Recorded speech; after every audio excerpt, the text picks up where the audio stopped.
സ്വരാജിനെ കുറിച്ച് ഇവിടെ സൂചിപ്പിച്ചു. സ്വരാജ് ഞാൻ നിയമസഭയിലുള്ള സമയത്ത് 2016 മുതൽ 2021 വരെ നിയമസഭാംഗമായിരുന്നു. അദ്ദേഹം സഭയിൽ നടത്തിയിട്ടുള്ള ഓരോ പ്രസംഗവും ന്യൂനപക്ഷ ജനവിഭാഗങ്ങളെ സംബന്ധിച്ചിടത്തോളം ഒരു വലിയ തുഷാര വർഷം തന്നെയായിരുന്നു.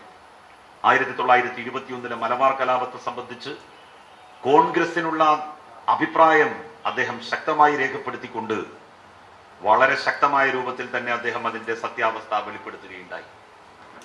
നമ്മളുടെ നിയമസഭയുടെ ചരിത്രത്തിൽ CH മുഹമ്മദ് കോയ സാഹിബിന്റെ പ്രസംഗങ്ങൾ എടുത്താൽ പോലും അത്ര സുവ്യക്തമായി മലബാർ കലാപത്തിൽ പങ്കെടുത്ത ആളുകളുടെ ധീരദേശാഭിമാനിത്വം പ്രകടിപ്പിക്കുകയോ പറയുകയോ ചെയ്തതായി എനിക്കറിവില്ല. ഞാൻ CHന്റെ ഏതാണ്ട് എല്ലാ പ്രസംഗങ്ങളും നിയമസഭയിൽ ഇത് നോക്കിയിട്ടുണ്ട്.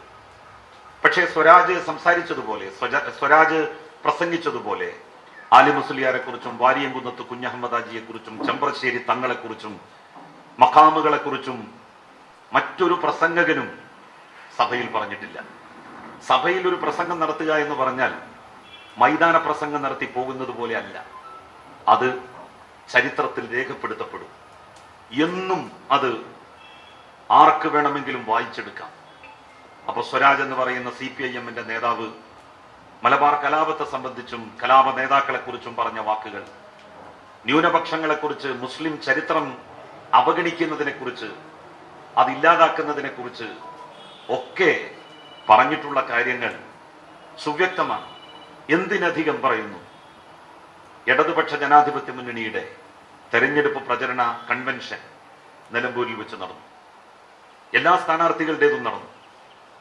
ഒരു കാര്യം പറഞ്ഞത് സ്വരാജ് മാത്രമാണ്. നിലമ്പൂരിന്റെ ചരിത്രപരമായ പ്രാധാന്യം, അത് ആര്യാടൻ മുഹമ്മദ് എത്ര കാലം മത്സരിച്ചു ഇവിടെ, അദ്ദേഹം പോലും പറയാത്ത കാര്യം.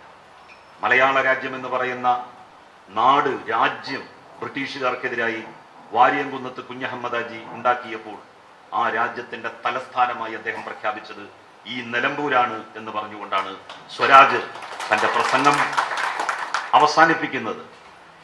അതിന്റെ ഒരു സ്മാരകം, മലയാള രാജ്യം എന്ന് പറയുന്ന ഒരു രാജ്യത്തിന്റെ തലസ്ഥാനമായ നിലമ്പൂരിനെ ഈ നാട് അറിഞ്ഞിട്ടില്ല. അതിശക്തമായ ബ്രിട്ടീഷ് വിരുദ്ധ പോരാട്ടത്തിന്റെ മണ്ണാണ് നിലമ്പൂർ. ഈ നിലമ്പൂരിന്റെ അടുത്തുള്ള ചോക്കാട് പ്രദേശത്തെ വീട്ടിമലയിൽ വെച്ചാണ് വാരിയംകുന്നത്ത് കുഞ്ഞഹമ്മദ് ഹാജിയെ ബ്രിട്ടീഷുകാർ തന്റെ സുഹൃത്തിനെ വിട്ട് ചതിപ്രയോഗത്തിലൂടെ പിടികൂടി മലപ്പുറത്തെ കുന്നിൻ ചെരുവിൽ വെച്ച് വെടിവെച്ച് കൊല്ലുന്നത്. വലിയ ഐതിഹാസികമായ ഒരു ചരിത്ര പാരമ്പര്യം ഈ നിലമ്പൂരിനുണ്ട്. സ്വരാജ് പറയുകയായിരുന്നു, ആ നിലമ്പൂരിന്റെ ചരിത്രത്തെ പുനരാവിഷ്കരിക്കും. നിലമ്പൂരിൽ ബ്രിട്ടീഷ് വിരുദ്ധ സമരത്തിന്റെ ഒരു മ്യൂസിയം, ചരിത്ര രേഖകൾ അടങ്ങുന്ന ഒരു മ്യൂസിയം താൻ ഈ മണ്ഡലത്തെ പ്രതിനിധാനം ചെയ്താൽ ഉണ്ടാക്കും എന്ന് അദ്ദേഹം പ്രഖ്യാപിക്കുമ്പോൾ അദ്ദേഹത്തിനല്ലാതെ ഈ നാട്ടിൽ മർദ്ദിത പക്ഷത്തെ പ്രതിനിധീകരിക്കുന്ന ഒരു സംഘടനക്ക് മറ്റാർക്ക് വോട്ട് രേഖപ്പെടുത്താനാണ് സാധിക്കുക? നമ്മളൊന്ന് ആലോചിച്ചാൽ മാത്രം മതി. എനിക്ക് വളരെ ഇഷ്ടപ്പെട്ട ഒരു ചെറുപ്പക്കാരനാണ് സ്വരാജ്. അതുകൊണ്ടാണ് ഞാൻ പത്മാഷിനോട് പറഞ്ഞിരുന്നു നേരത്തെ തന്നെ, സ്വരാജിന്റെ സ്ഥാനാർത്ഥിത്വം പ്രഖ്യാപിച്ച ഉടനെ തന്നെ ഞാൻ സംഘാടക സമിതിയെ വിളിച്ചു പറഞ്ഞു, ഓരോ പഞ്ചായത്തിലും ഓരോ ദിവസം ഞാൻ ഉണ്ടാകും, എത്ര മീറ്റിങ്ങുകൾ വേണമെങ്കിലും വെച്ചോളൂ, ഞാൻ വരും. കാരണം പതിതരായ ഒരു ജനതയുടെ കേൾവിയില്ലാത്ത, കേൾക്കാത്ത ശബ്ദം ലോകം കേൾക്കെ ഉച്ചത്തിൽ പറയാൻ ഒരു മനുഷ്യൻ, ഒരു ചെറുപ്പക്കാരൻ കേരള നിയമസഭയിൽ വേണം. നിയമസഭയിൽ അദ്ദേഹം ഉണ്ടായാൽ ഞാനും പറയാറുണ്ട് പലപ്പോഴും, എനിക്കും ഒരു പകുതി പണി കുറഞ്ഞു കിട്ടും എന്ന്. കാരണം അദ്ദേഹം പറയേണ്ട കാര്യങ്ങളൊക്കെ അതിന്റെ ഏറ്റവും ശക്തമായിട്ടുള്ള ഭാഷയിൽ തന്നെ പറയും. അതുകൊണ്ട് തന്നെ ഞങ്ങളെ പോലുള്ളവർക്ക് പണി കുറഞ്ഞു കിട്ടും. സ്വരാജ് ജയിക്കണം, ജയിച്ചേ പറ്റൂ. സ്വരാജിനെ പോലെയുള്ള ചെറുപ്പക്കാരാണ് പുതിയ കാലത്ത് വേണ്ടത്. നാടിന്റെ നന്മക്കും രാജ്യത്തിന്റെ രക്ഷയ്ക്കും എന്ത് നടക്കുമ്പോഴും സാഹചര്യം എന്താണ് എന്ന് സ്വരാജ് നോക്കാറില്ല.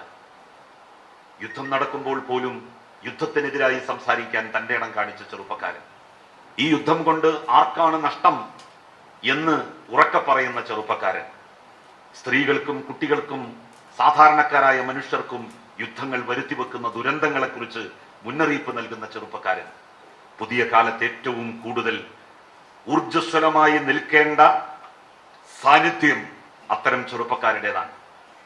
അത്തരം ചെറുപ്പക്കാരുടെ വാക്കുകളാണ് ഈ നാട് പ്രതീക്ഷയോടുകൂടി ശ്രവിക്കാൻ ശ്രമിക്കുന്നത്. വേടന്റെ പാട്ടുകൾ കേട്ടപ്പോഴാണ് എനിക്ക് മനസ്സിലായത്, നമ്മളുടെ ചെറുപ്പക്കാരൊന്നും മോശമായിട്ടുള്ള വഴിയിലേക്ക് പോവുകയല്ല. അവരുടെ ഉള്ളിൽ കത്തുന്ന വിപ്ലവത്തിന്റെ തീജ്വാല കെട്ടുപോയിട്ടില്ല, അത് ജ്വലിച്ചുകൊണ്ടിരിക്കുകയാണ്. ആ വാക്കുകളിൽ വളരെ ശക്തമായ അമർഷത്തിന്റെ, ഈർഷ്യത്തിന്റെ, മേധാവിത്വത്തിനെതിരായ, ബ്രാഹ്മണിസത്തിനെതിരായിട്ടുള്ള ഉജ്ജ്വലമായിട്ടുള്ള ആവിഷ്കാരങ്ങളുണ്ട്.